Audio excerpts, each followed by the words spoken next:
In this challenge review, we're going to go ahead and solve the player saving and loading challenge.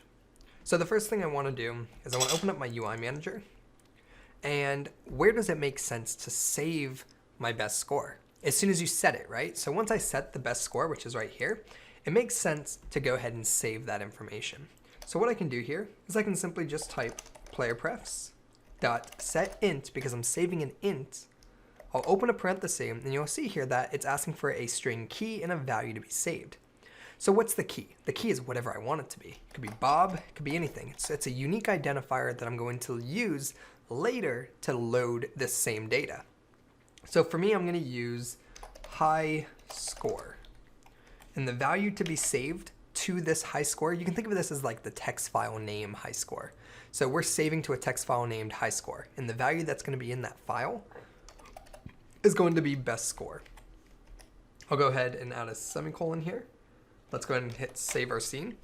Now, what we've done is we saved this data. What we need to do now is load the data.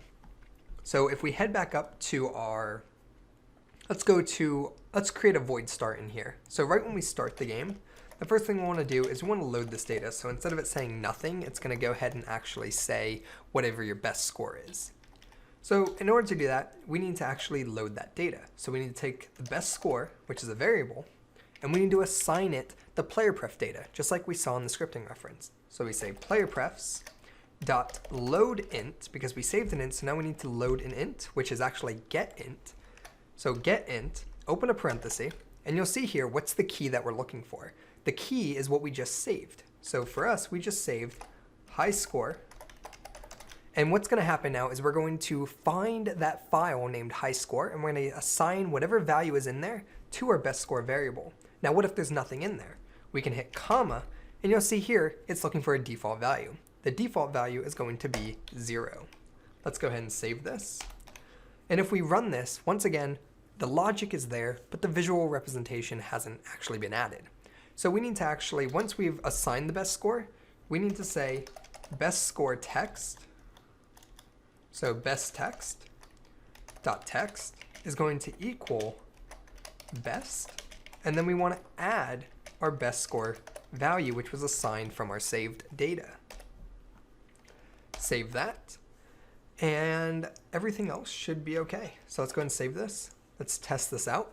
You'll see here instantly that when I run the game, because that file doesn't exist, our best is going to be 0, which it is. And now, when I actually run the game here, you'll see here that our score is 10. So let me go ahead and kill myself here.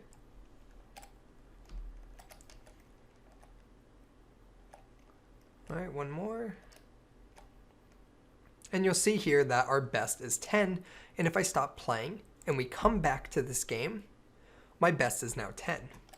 And what's great about this is it's bug-free, because the only time we ever save the new score is when your score is greater than the best score. That's the only time you're ever going to create a new best score.